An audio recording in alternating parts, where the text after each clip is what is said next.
Hi, good evening, everybody. My name is Aaron Oxley. I'm the Executive Director of Results UK.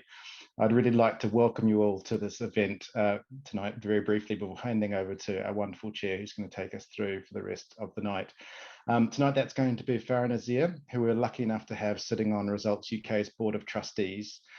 She also does a bunch of work on culture, equity and diversity and inclusion for the Wellcome Trust, a really wonderful person to be chairing this evening. Farrah is going to properly introduce the event and all our panel of speakers, but before that, I'm just going to run over a few quick housekeeping rules. Firstly, and I think most importantly, we're committed to having this discussion in a safe and respectful space. And we'd ask all participants to bear this in mind when making comments or asking questions. We're going to have some folks moderating this. As you may have noticed, we're going to be recording this evening's event so that we can share it afterwards for those unable to attend. And if you don't want to appear in the video, do please keep your personal video off. Also, please keep your microphone muted unless you're invited to ask a question in person during the Q&A portion of the event. In the meantime, please feel free to use the chat box to make comments, share your own experiences and ask questions. That'd be great if you could do that.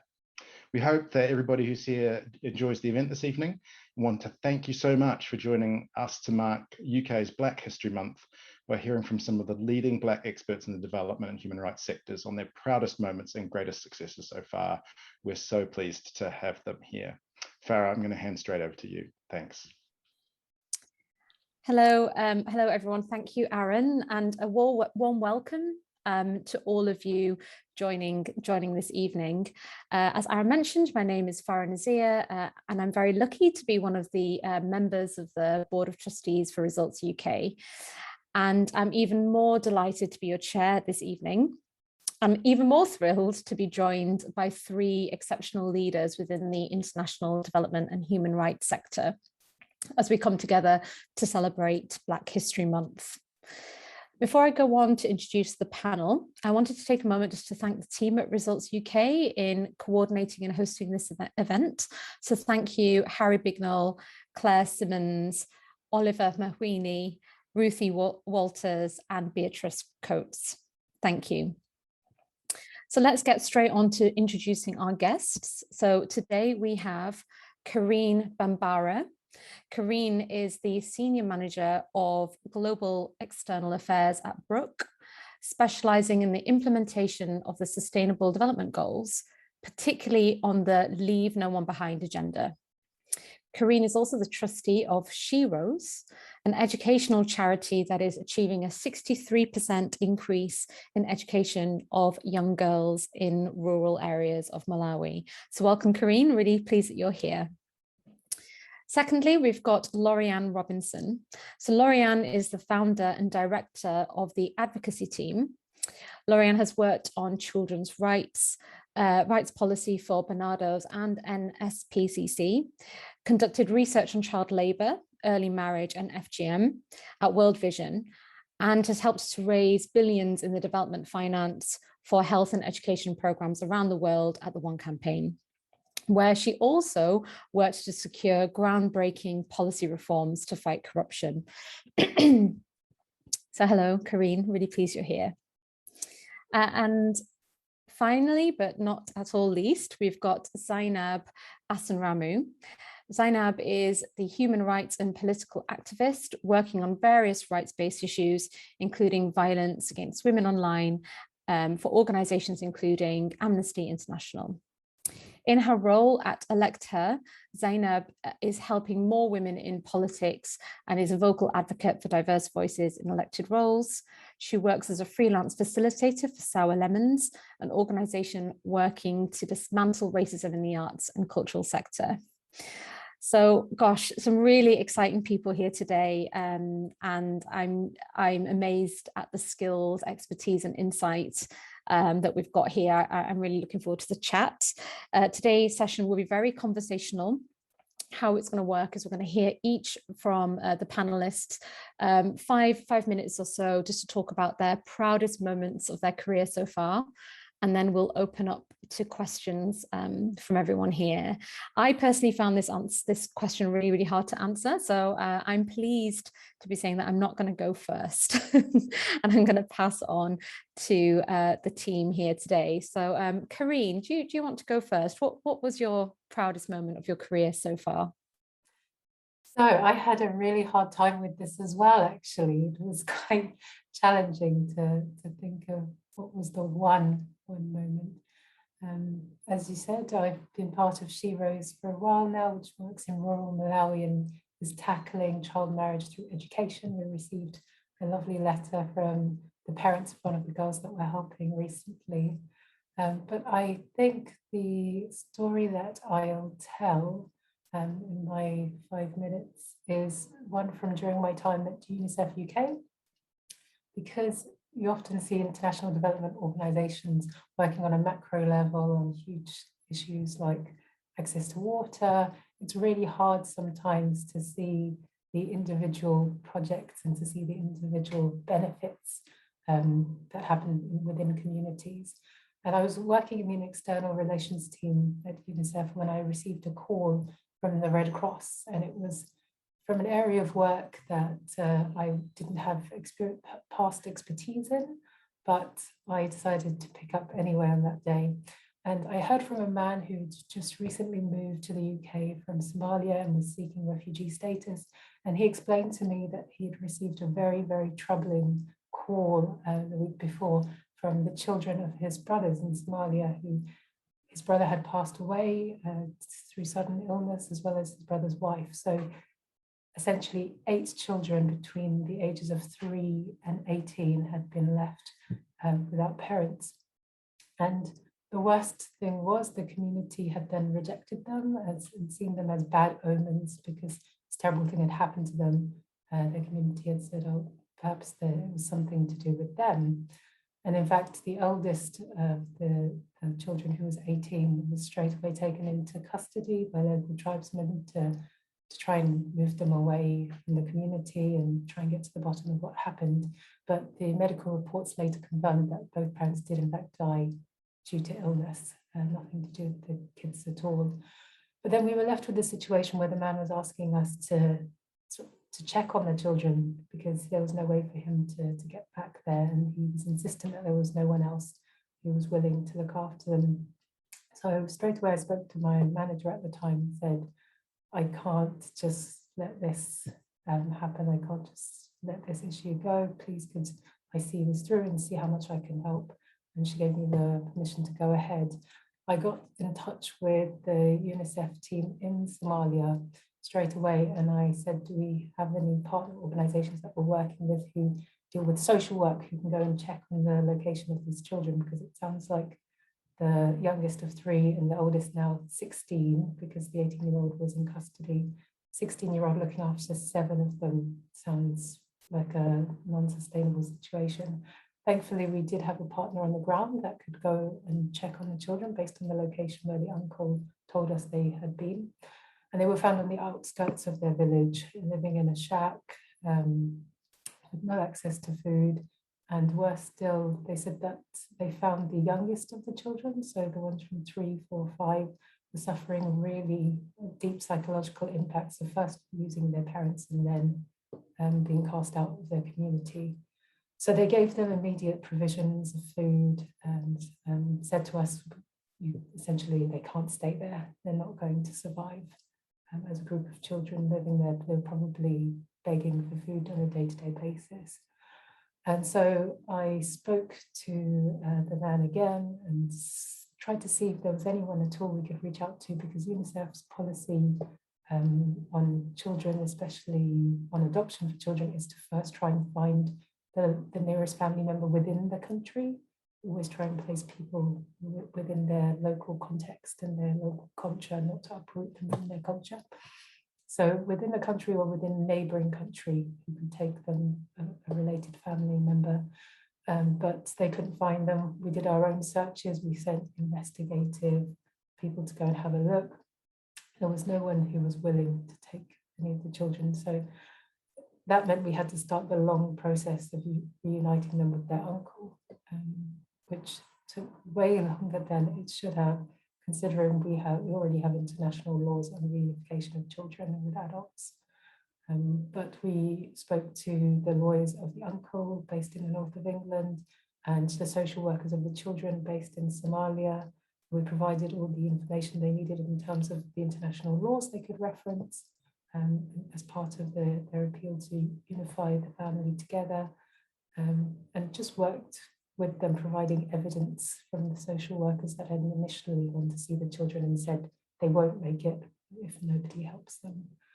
And eventually, through a long uphill process, I must say the process taught me a lot about being persistent on something, even when it's an uphill struggle. At many points in time, I thought this is just not going to happen.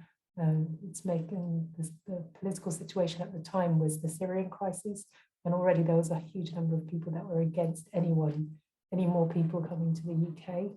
But persistence and slowly, methodically working through the evidence you have and providing all the information that you have in a timely manner really, really helped the situation.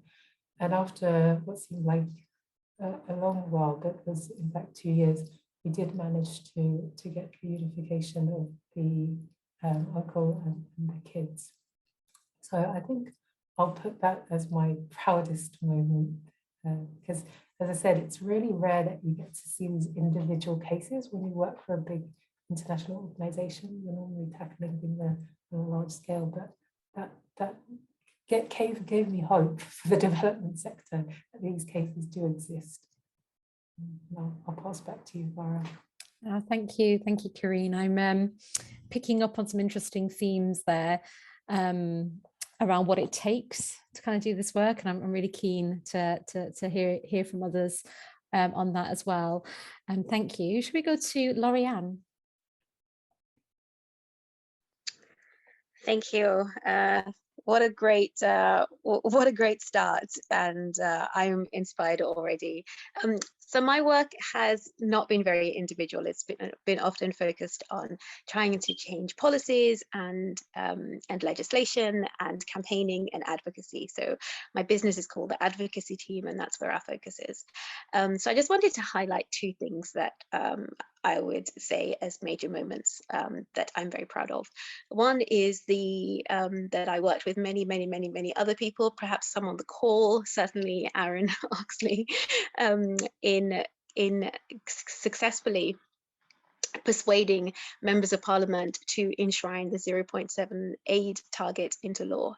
And I can say that there was nothing inevitable about that as a campaign. And in the very early stages, there was huge skepticism, including among NGOs, but we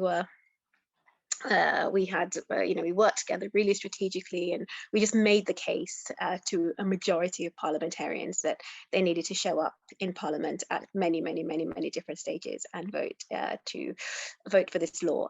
And we see the impact of that even today. So although it was really disheartening to see the UK move away from the 0.7 aid target commitment, actually, we saw the Chancellor today saying that the UK would return to that target in 2024-25. And it just shows that what we were able to do was establish a benchmark and a standard that for what the UK should spend on development assistance. And that benchmark and that standard has led to more financing being available for many of the causes that many of us are fighting for and want to see in the world. And so problematic as I think aid is, and all the arguments for reform notwithstanding, I think that was a really important campaign and a really important piece of legislation, and I'm really proud to have played a small part in that campaign. And then the second thing that I would highlight is setting up the advocacy team. It was a very scary thing to give up your job. I was head of UK advocacy at the One campaign. I had a very young family, and it's daunting, and you step out into the unknown and you don't know what is on the other side. But I had a hunch and a lot of support, and I started with one client. Today, 3 years on, we are working on a whole host of campaigns, and it's incredible to help a range of organizations to execute their campaigns. And more than the work that we do, or as important as the work we do, that I'm really proud of the team that we're building, the culture that we're trying to create. We're trying to take and learn from the best that I've seen in my career, and try to leave some of the not so great elements that I've seen too. But it's just wonderful to work with the group of women that I'm working with, and to just see them develop, and to see that the change that we're helping to contribute to. So I'll stop there. So inspiring, and I can't wait to hear more about about the work that you do, and setting up a Sing. How hard is it to do that? So I'm really pleased to have you here today. Thank you. Let's go to Zainab. What are your proudest moments? Thank you so much. I want to thank you all for having me today, and the special big ups to Harry, who I know from my Amnesty life. It's such a pleasure to be here, and an honour to speak after both of you. I'm so inspired and honoured to be in this presence with you. So thank you for that as well. For introducing me to two brilliant Black women doing amazing work in this field is always really brilliant. So I will talk about my proudest moments. I have three, because from the briefing it said three, but I'll try and keep them brief. So the first thing that I'm really proud of doing is I started working at Amnesty as a volunteer and progressed into paid work within a year, which in the human rights sector, how often does that ever happen? So lots of luck and sheer grit made that happen.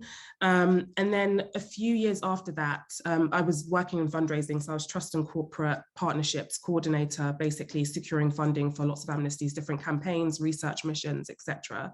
Really rewarding, really brilliant. But I've always wanted to be like a human rights campaigner or a researcher. And so I just started networking and making sure that everybody in the organization knew who I was. And also was fortunate to meet lots of people in our international secretariat. And I actually went to the International Secretariat one day to meet one of my colleagues and friends. We went to softball together. We were part of the Amnesty team. She was a researcher, and she was researching on violence against women online. And I just went to her and I said, I just need tips. Help me get into research. Like, how can I do this? She gave me brilliant tips. And the week or 2 weeks after, she called me and said, I spoke to my manager, I spoke to my director, and actually we need a research assistant. It's a voluntary role, but we'd absolutely love to have you like 1 day a week. However many days a week you can do it. And I managed to wrangle 1 day a week, so away from my working day, to work in the International Secretariat at Amnesty, working on the revolutionary piece of research that is the Toxic Twitter campaign, which Amnesty came out with. And it was the research that really highlighted online abuse against women and girls, particularly women in public life, and the intersectional nature of the abuse that you face. So if you are a Black Muslim woman, for example, in public office, you would receive you'd receive Islamophobia, you'd receive racism, and you'd receive misogyny. And if you have lots of different identities, that abuse just compiles. And it was the piece of research that found out that Diane Abbott actually was one of the MPs that received the most amount of abuse in the run-up to the 2017, I think it was, general election. So really influential piece of research that has catapulted and really brought violence against women and girls onto the agenda, but also brought in the intersectional aspect of that abuse and highlighted it to the masses. So I was really proud to be part of that research. The other thing that I'd like to highlight was last year, in the aftermath of the murder of George Floyd, I think lots of Black people across the country, across the world, were just really stuck as to what to do. I mean, we have experienced racism and we've seen the violence firsthand for so long. But at that point, everybody had stopped because of the pandemic. Everybody was paying attention. Everybody was horrified. And I remember, being this human rights political person thinking, I don't know what to do. I actually, for once, I was just stuck. And I said to myself, and people were messaging me, asking me, Zainab, like, what can we do? And I said, honestly, I don't know. I honestly don't know. And I didn't want to be that voice just speaking for the sake of speaking. I've always been the kind of person where if it doesn't add value, then I don't want to do it. I'm not going to be the token. I'm not going to be the person out there just speaking on something that at the moment I have nothing to say about. well, obviously I did, you know, it was lots of anger and sadness and frustration with the systems. So I think, and then it just came to me one day, I said, I'm going to write an article. So I wrote an article about it for Prospect magazine. And it was just basically talking about the fact that violence against Black people is not new, and it's not just something for America, it absolutely happens here. So everybody's flabbergasted and shocked that, you know, oh my God, this happened in America. But actually that stuff happens here too. And so I wrote that article. Shortly after that article, I was working in politics at the time as well as a parliamentary researcher for a Labour MP, or maybe I had just finished. I think I just finished because this was the pandemic. But anyway, in any case, I know the power of letter writing campaigns. Also working at Amnesty, but also working with an MP, you see the impact that it has. And so I decided to start a letter writing campaign on Black Lives Matter in the UK, obviously denouncing what happened to George Floyd in America, but also looking at what happens here and asking that for the upcoming protests that were going to be happening in the UK, that protesters were protected because we were seeing what was happening in America. And the letter writing, the campaign went viral and it was picked up by Amnesty, and Amnesty also publicized it to their 250,000 members as well. So that was really a brilliant, proud moment for me.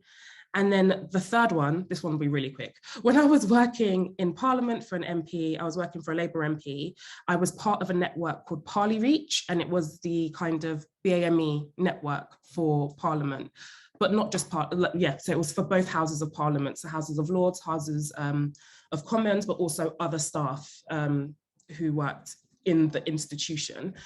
And for Black History Month, it would have been 2019 actually, I was events and networking officer, so we created a slew of different events, from educational for staff in-house to external events. We got Bernie Grant, the Bernie Grant Center, to come in and talk to us about the legend that is the late great Bernie Grant MP, and talk about the work that they're doing over at the Bernie Grant Center and the educational work that they're doing. But also, and crucially, what we did, I'm very passionate about political participation, especially of minoritized communities, especially for underrepresented people. So I organized, and young people, I actually did some work with the Advocacy Academy as well. So it's great to hear all of that. I love them. So for Black History Month, I invited about 80 young people from across the UK to come into Parliament and have a whole day understanding the history of Black resistance, understanding the history of influential Black people that have passed through Parliament, some of the great MPs that we've had, and members of the Lords. But crucially, to also hear about the different career opportunities available for people within Parliament, whether that's working as a clerk, whether that's working within comms, whether that's working as a parliamentary researcher, a policy advisor. It was really important that they came in and understood that these roles were for them as well. And that was for 80 BAME young people from different educational institutions from across the UK. And that was a proud moment, because it was wonderful to see them have a tour of Parliament if they'd never been before, but also actually know and understand that Parliament is for them. They're not excluded from it, and actually roles within Parliament is also for them. So that was another proud moment. Thank you so much. Gosh, so much there. And so many questions to ask. I was picking up on some really interesting themes that I think kind of cover everything that you were saying there. Something around, I don't know if this resonates with the three of you, but something there around speaking up, having to go above and beyond for what's right. And even though it's extra work, even though it means having to put something else on pause, and actually having to prioritize energy and time to make something happen, having to do that hard work, and also something there around the invisible work. So often we don't get the invisible work that happens along the sides, the conversations that need to be had, the responding to people, the navigating the systems, working through the bureaucracy, having to make the case, all of that kind of stuff, building the network, finding the right people, all of that invisible work that we have to do for our day jobs anyway, but then also having to do do it for this extra thing that we want to drive change in, often relating to race or systemic inequalities. So yeah, that's kind of what I picked up there, and you know, all of the resilience that kind of comes with that, all of the hard work. I mean, we've not even really talked about that, right? But all of the work you have to do in yourself alongside all of this, just to be present and just to turn up and do the work every day. So I'm so inspired by the three of you. Thank you so much for sharing. The two that I had, and mine are they're kind of quick ones, really, but you know, a big part of my job, because I work in a funding institution. We give out grants to fund research.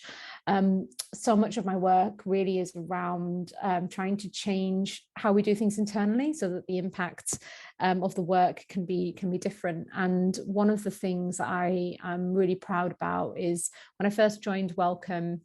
This was like 6 years ago. I was we used to run these funding schemes. There was about 12 or 13 funding schemes for public engagement. So the work is all around engaging the public with research and science. And our role was essentially to speak to people who wanted to apply for funding, give them some feedback and advice. They would apply, you know, that we'd go through a rigorous process, and they'd get funded or not, then we give them feedback. And we were often on this treadmill of just like responding to people who wanted a conversation, have a conversation with them, give them feedback. And the whole entire year that I was there, I hadn't spoken to a Black applicant, apart from this one time. So this one time, finally, like, someone come through, and it was this really amazing woman based in Birmingham who wanted to do a project which was about engaging her community, but interestingly, Caribbean men in Birmingham, on depression and postnatal depression. And she wanted to do it in like local spaces. So she wanted to actually do it in chicken shops and hair salons and worked. So I thought the project was great. It sounded like exactly the type of thing that we should be supporting. Spent quite a lot of time supporting her to, you know, get an application ready to submit to Wellcome. And then obviously in the committee, I did my absolute best to sort of champion the project through. But one of the challenges was, you know, it wasn't written, and this is a problem with the organisation, right? And a problem with all funding committees is, you know, you've got to be able to kind of present a case in the way that organisations want to hear about a project. And it wasn't successful, but what I was able to do from that was speak to the head of department and explained why this process was really problematic, and how actually this person really deserves some funding just to experiment, because it's a brilliant project. And all my years of public engagement, I hadn't really seen anything like this, but also was able to make the case.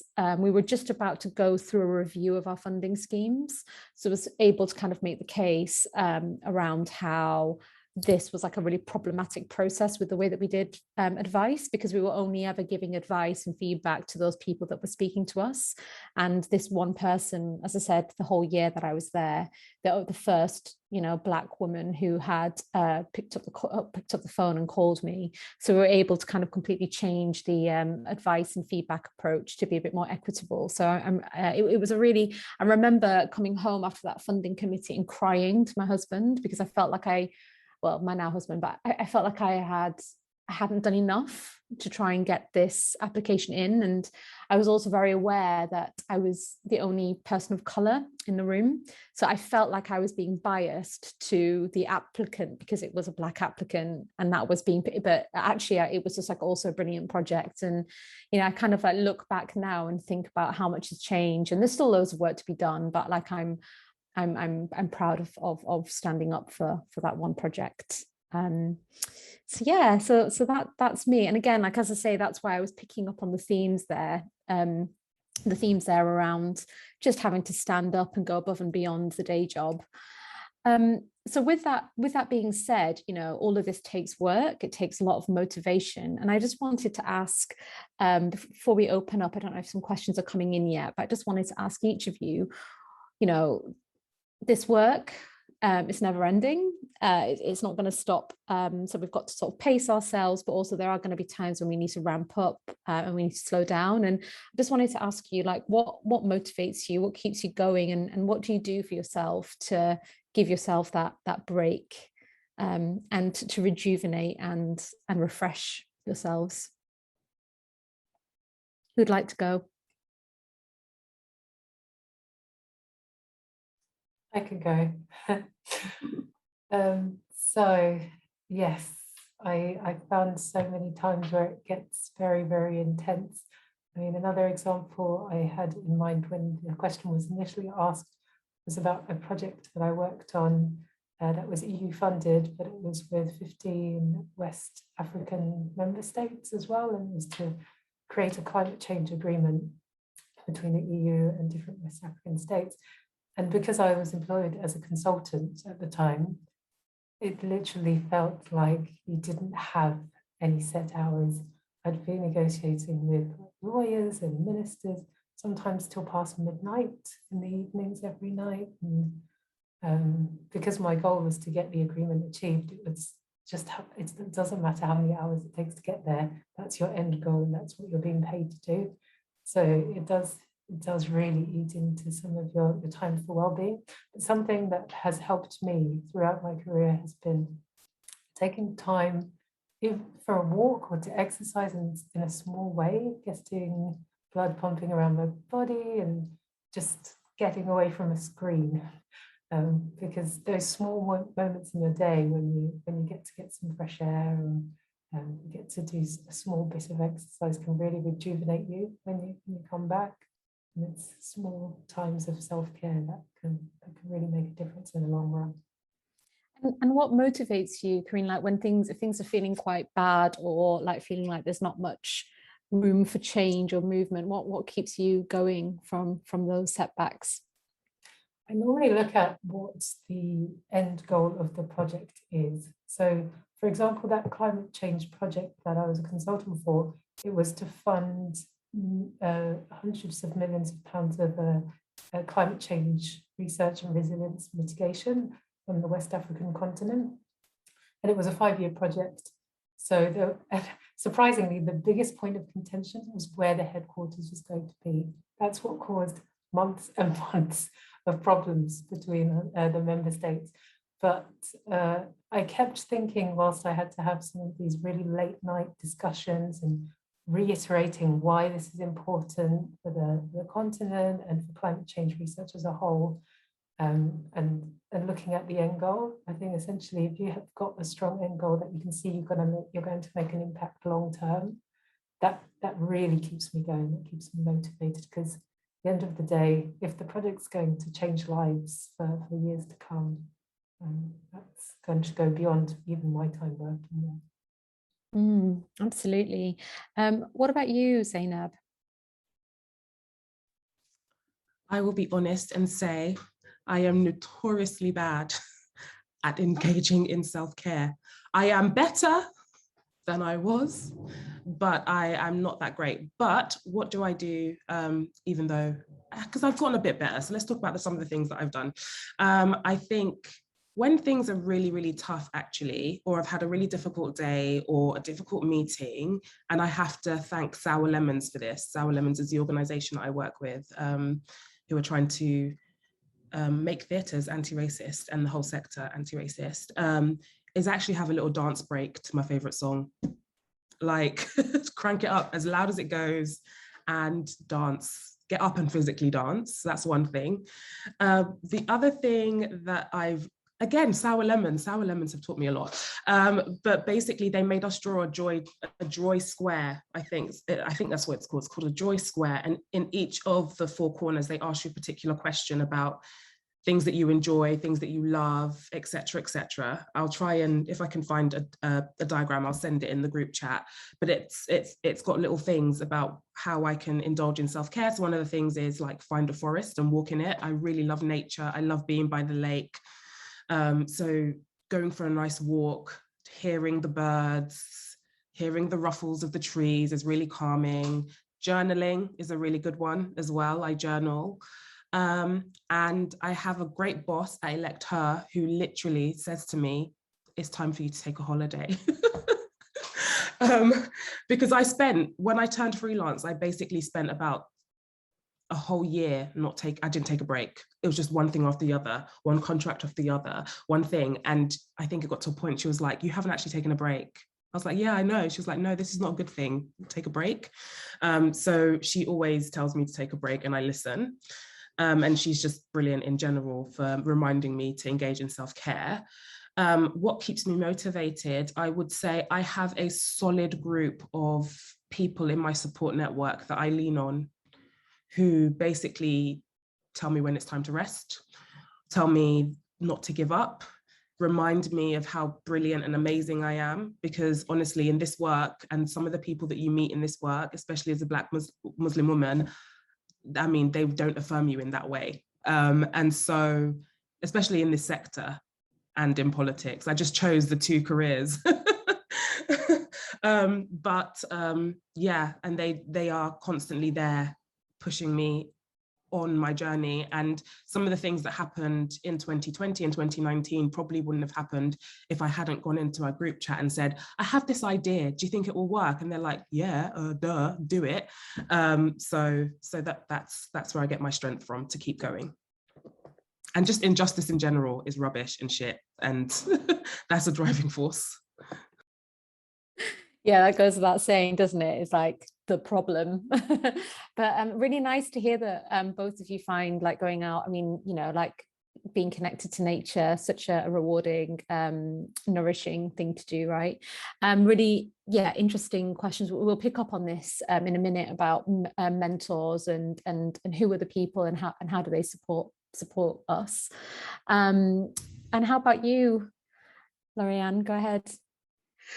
Yes, so running a startup is notoriously bad and challenging in terms of the demands that it places on you, for sure. But I think I can answer all the elements of that question by just in one word, and that would be family. So on one level, I'm hugely motivated by my family because all of my siblings are amazing, and compared to them, I feel like a massive loser. So that really inspires me to kind of keep going and to try my best to keep up. I have young children, and I have a young family, and actually that is very good for self-care. So meeting their needs pulls you away from work in a way that's very healthy, but they offer a perspective and a challenge and just a whole, they're interested in a whole set of things that are so unconnected to work that really kind of pulls you away in a way that I think is really good and really healthy.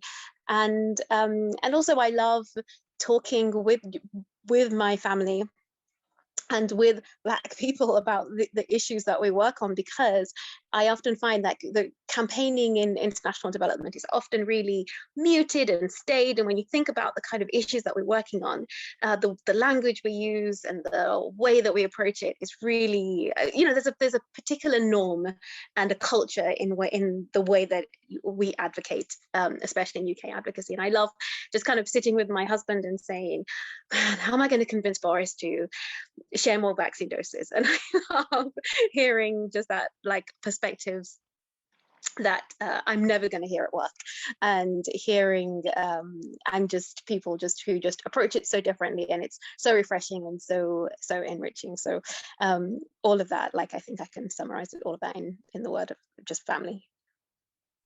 You know, I completely agree. So I've got based in Leeds, I've got 6 nieces and nephews, all under the age of 10. And they all live like nearby, and they all hang out at my mum and my aunt's house. And every like 6 weeks, I realize I'll often say to my partner and friends, like, I need to go home for a reset, because the kids and my cousins, and it's like everything, all of this big stuff that we're trying to deal with in society, like I get, you know, it becomes so overwhelming, and you're trying to drive change. But then I'll go home and it'll be a complete reset, because, you know, these kids, they don't want to hear about the big problem. What they want is me to play with them or whatever. And so I completely agree with that. And I also really just want to pick up on this point of like, being around people that get it and who you can sort of lean in on, and not just to only get the challenge, but you can imagine alternative ways of doing things with them, right? Because of the different perspectives that you get. And there's a question came through earlier from Delia, I think. Hi, and this was around wanting to hear from all of you around mentors and how they helped you on their journey. And I sort of want to twist this question a little bit, because it might not be that you have one mentor, it might be several, and it might be peers, it might be, you know, all sorts. So who are your people that you draw on to kind of support you through this, and how does that work for you? I'm happy to go. I think I'm one of those people that have had loads of unofficial mentors along the way. And Azmina Daroda, who was the researcher at Amnesty with the Toxic Twitter campaign, was one of them and continues to be one of them. It's been really important. I'm actually looking for a mentor now for leadership, because I think that's important. But I have seen a direct improvement in the way that I manage my work and my life based on the advice that she has given me professionally. And also my boss at the moment. I mean, she's my boss, so she kind of, you know, is in bed, like, what am I trying to say? She is committed to my development. But I think many of us have had bosses who aren't committed to our development. And, you know, Hannah from Elect Her, she is constantly pushing me as well. And whenever I have a question or I have a doubt, I go to Hannah and I ask the question. And it doesn't even have to just be about our work with Elect Her. It could be me in my politics capacity. It could be me in my human rights capacity. But having the ear of somebody who's been in industry for 20 years, I think she's been in industry for about, well, in the international development sector for about 20 years before becoming a director of Elect Her, has been really beneficial to me. You know, because her mind thinks in a different way than my mind thinks. She's very embedded with processes, and I'm not a process person sometimes. And so having her ear to use her expertise and her experiences to really craft my own has been really beneficial and influential. So if you are able to find a mentor, on an unofficial mentor, I would definitely say do that. It really does help, especially if it's in a sector or a career that you want to develop for yourself. And even if your path diverges from theirs, or your way of doing things diverges from their way of doing things, it's always good to have that person who's been there, done that, and can advise. So I'd say it's really helped me and continues to this day. Yeah, and the thing I've noticed as well is mentors get a lot out of it as well. So I think, you know, there's that sense that, oh, you know, you're drawing on that person's time, and especially if there's someone more senior, you think, oh, they're too busy, and, you know, I'm taking an hour from them. But actually, it's really good leaders recognize the need to hear the views and the challenges that people are experiencing in the sector, and they get so much out of it as well. So yeah, I completely agree with that, and I can see some nods as well from Carine and Lorriann. What about you in terms of mentors? Do you have similar views there? Are you mentoring people? What are your thoughts? Yeah, I can go. So yes, I do and have done quite a lot of mentoring, and I agree. I think you get so much out of the experience, and I would always encourage people to seek mentors and to kind of be mentors. And definitely the first time I was asked to be a mentor, I was like, me, you crazy? I didn't think I had very much or anything to offer, but I think you would be surprised. But to go back to the question about who are my mentors, so definitely I'm currently working with a business coach, which has been incredible, and that's slightly different in that it's a service that I pay for, but it has been really, really beneficial, and we work on things, you know, there are people who study this, right? They study how to do strategy and financial modeling and forecasting, etc. So I'm learning a huge amount and get benefit from that.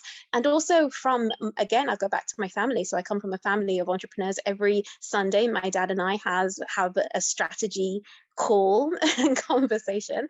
And those people who can envision way before you can. So, you know, 2 years ago, he was telling me that I won't impersonate him. I was tempted just now. But 2 years, he was telling me, you know, that your business is going to go global. I can see it. Or if I'm doing anything, somebody asked in the chat, I think, about opening doors. And the first time I did opening doors, I was so nervous. And I called him and I was like, Dad, I don't know if anyone's going to show up. And I think there's going to be 10 people. And he told me, next year, you're going to be hosting it in Wembley. It's going to sell off. It's going to be amazing. So it's definitely like, again, it's my family, those people who just can kind of see a vision that you can't yet see, and I get so much from that. Nice. How about you, Carine? Go ahead. So yes, I do also like to mentor. I find it really rewarding. As you said, the mentor gets just as much as the mentee. I've been inspired by so many young people who are just unwilling to live the status quo and are boldly challenging some of the injustices from such a young age that it inspires me so much. But yes, I also had informal mentors, especially my last 2 line managers, my current line manager in my current role. She's much more of a details person than I am. And so seeing her write her in-depth strategies and work plans has really taught me a lot. And then my former manager at UNICEF UK as well saw something in me quite early on, and she's really encouraging and tried to push me to take on different opportunities and step into different roles. And then I also got some paid mentorship, which I think can be really, really useful if you want to work on specific areas. So just as I was thinking of leaving UNICEF, I really wasn't sure how to go about it, and I hadn't done any applications for 3.5 years or so. So I found a really cool website called Impact Pool with women who work in international development, and they offer coaching for individuals. And I did a couple of sessions just on how, like, updating my CV and cover letter nowadays. What does it look like? Which ones get read? Which ones don't? And I found those super useful as well. But yeah, I think mentorship is crucial, whether it's informal or formal, through family, anyone that can kind of push you and inspire you and encourage you to move forward. Wow. So it sounds like we all agree that that's definitely something that we'd recommend everyone to get, right? A mentor. And I, as I say, I think, you know, a mentor doesn't also have to be someone above you in a senior position. Like I do so much peer mentoring as well as mentoring people who are at the beginning of their careers and being mentored by more senior colleagues. So that sounds amazing, and really good tips as well, right? Because you can bring anything to a mentor. It doesn't actually have to be about work, you know, it can be about anything.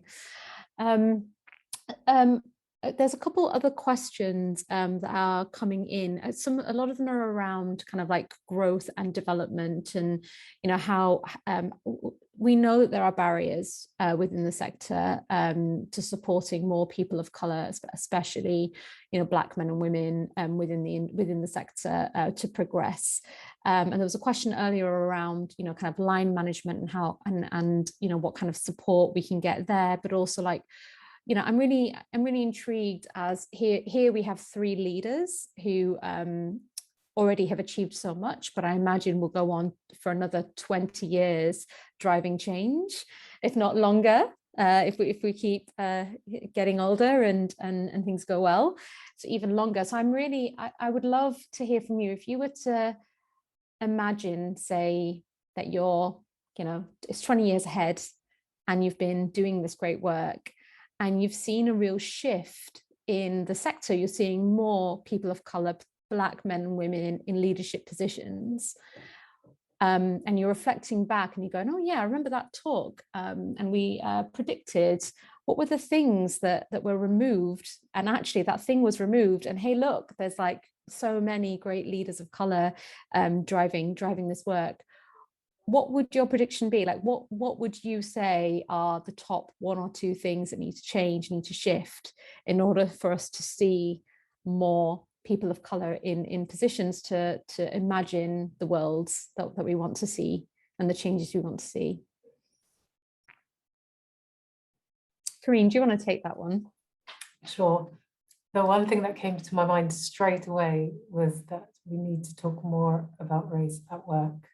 It's so, it's really frustrating at times that nobody will actually talk about race, and especially in our sector where it stands out so much, it's visible. So if we're trying to talk around it somehow, and because people are nervous, I can understand people have never spoken about race before, it can be nervous, but it shouldn't be an excuse. We have to have tough conversations on a lot of things, on things like budgets and stuff all the time. So this needs to be something that is normalized in a work setting, that people can talk about it and point it out and work together to come up with solutions on how to improve representation of people of colour in the workplace. Because if we don't acknowledge that there is an issue, which unfortunately even still some workplaces haven't, if we don't acknowledge race is specifically an issue, if we're trying to shield it under, oh, it's more of a class issue, or it's, no, it does fit into a broader system, and there are intersectionalities, of course, but if we're too scared to bring up race at all, then we're not going to address it. Yeah, I love that, because also it goes beyond the systems within organizations, right? Like line management and, those kind of like clear lines, but actually everyone needs to be able to talk about that. And, it's kind of sad that we still feel like that's the first thing, but yeah, so that's really, really great to hear. What about you, Lorriann? What are you thinking? If you were to imagine 20, 30 years ahead and this problem's been solved, what's the thing? Well, you're on mute though. What's the thing that would have solved it? Yeah, what's the thing that we would have seen change, and that would have led to seeing more people of colour leading the way?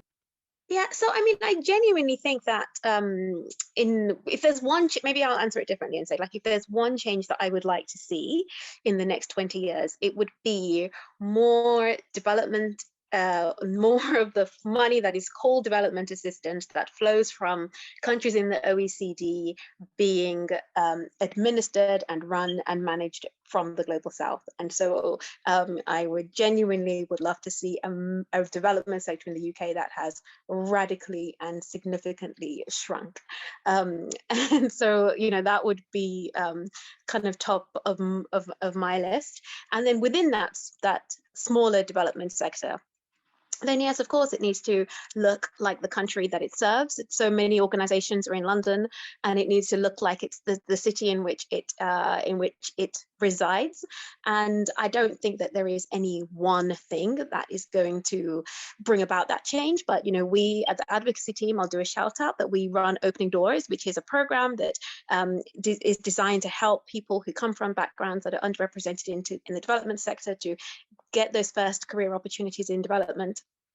So I think it will take a combination of programs like that, programs that are focused on leadership. I think there are some really great feminist programs that have emerged in the last year. I'd love to see comparable programs focused on race, that's focused on helping Black women, other women of colour to step into leadership positions. I think there are probably still more CEOs in the development sector called, with the same name than there are Black women running development organizations. Like the pace of change is still very, very slow. I still don't see enough, and I still don't see significant change in terms of at that director level, be it campaigns director, advocacy director, etc. And I'm not lobbying for myself. I'm no longer looking for a job. So I think it has to be just multifaceted. Yeah, thank you. Completely agree on that. I've got more to add on that as well, but we'll go to Zainab. What are your views?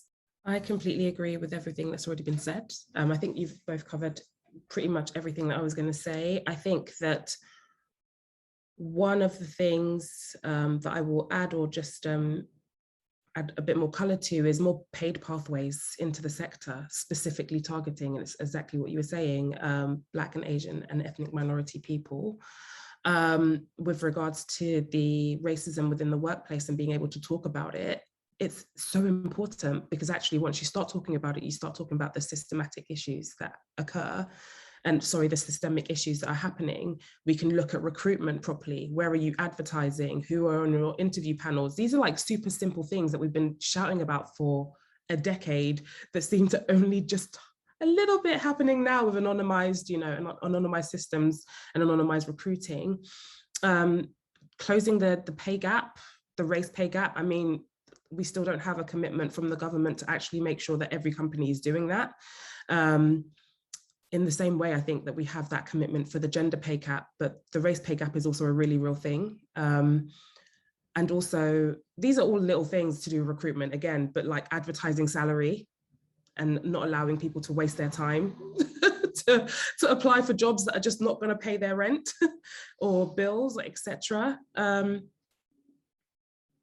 think, yeah, I think I'll leave it there, but just kind of circling back to one of the questions I think Harry was asking in the chat about line management. I think it's really important that when we do get people that come in who are interested in developing themselves in the sector, as their manager, it's really important that you ask them what they want and that you are dedicated to delivering what they want, or at least getting them there. So for example, when I was at Amnesty and I was doing line management for our volunteers, who also, let's get rid of volunteering.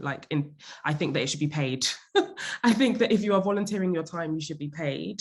And it's something that I advocated for at Amnesty and more widely in the sector, because it's expensive to give your time. And a lot of the people that are coming in to volunteer are very, very, very skilled. So anyway, that's a different thing. But I think one of the things I did with my volunteers was basically when they came in the door, I basically asked them, what is it that you want from this experience? And I'm not just talking about, you helping me and all of that. I'm talking about your development. Is it that you want a job like mine somewhere else? Is it that you want to actually go into a different sector, and actually coming into Amnesty in this particular role is just your way of getting in the door, but you actually want to diversify? And then making it my mission to make that happen. So it's about introducing them to the right people, getting them the right advice from the right people. It is looking over their CVs and giving them mock interviews if they get jobs. Like for me, I took that really seriously, and it might have been because I was a volunteer myself and had to figure it out for myself. But I think that if volunteers are coming in and donating their time for free to do real work, then they should be getting something out of it, which is that hopefully they will get a paid job at the end of it. And it shouldn't be longer than a year, 6 months. I waited a year, but if I can get somebody to their goal a lot quicker than I got there, then that's a job well done on my half as their manager. Absolutely, yeah, and I'm sure that resonates with quite a lot of people here on the call today. I'm conscious we've got a couple of minutes left. One thing I wanted just to add to this future world, I'd love to see more established institutions that have been designed from the start by these communities and people of colour. I think a lot of our work at the moment is trying to change institutions that have been designed through a white lens, and yes, we're trying to kind of like nudge at the sides, and everything you're talking about there, Zainab, about the recruitment practices, like if we could just have more institutions that are actually designed and built by those communities, I think we would have something alternative there. And I already see three leaders here that might be the leaders of those institutions in 20 years, hopefully. So really, really lovely to know that you're all doing great work, and it's been a really inspirational hour for me, and I'm sure for everyone here. Just as we're about to leave, I'd like just one final thing.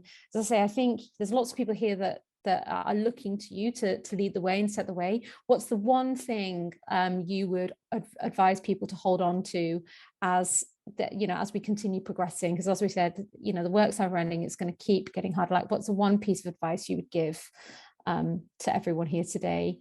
How about we go with you? Do you want to go ahead, like Lorriann first?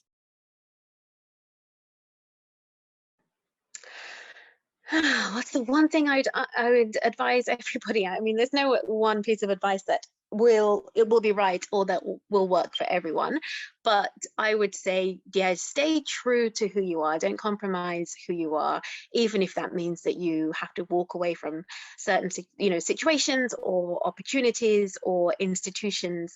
That's better. It's better to walk away and to kind of have that integrity, because there'll be other opportunities and there'll be other organizations. So kind of stay true to your values and to what brought you there, and don't be afraid to speak up if you think there's something wrong. Thank you. Carine?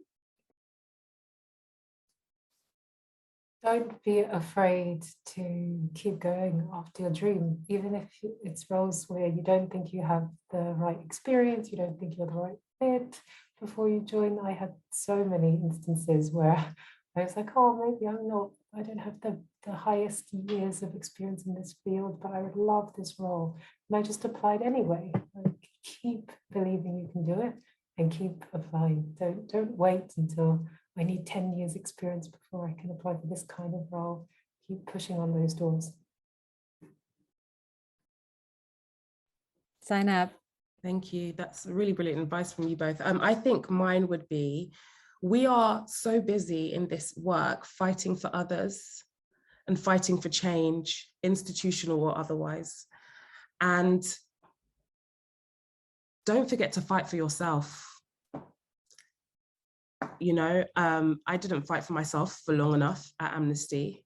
I actually fought for myself after I left the organization, but it was a learning curve, because having experienced what I experienced there meant that I knew my worth, I knew what I was capable of, and I continued to fight for myself. I continued to be heard.